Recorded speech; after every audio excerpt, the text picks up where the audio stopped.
Some people think that God is a megalomaniac, some sort of conceited, egoistic person who demands that we all fall down and worship him and adore him. And they wonder, how is this good?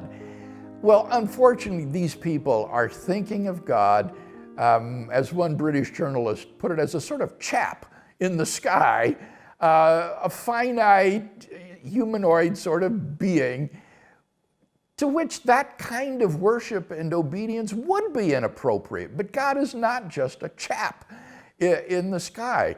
He is the paradigm of goodness itself. This is the lesson of the moral argument for the existence of God, that God is the good. He is the supreme good.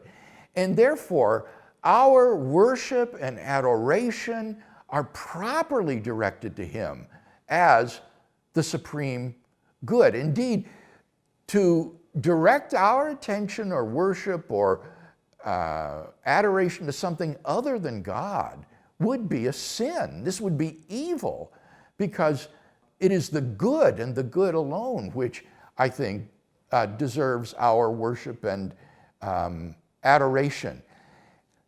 And therefore, God himself, I think, is oriented toward his own nature as the good.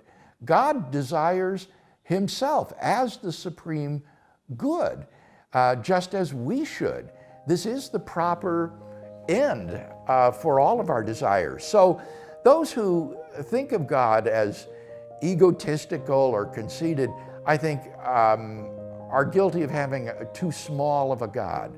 They're thinking of a finite being rather than the infinite paradigm and source of all goodness and love.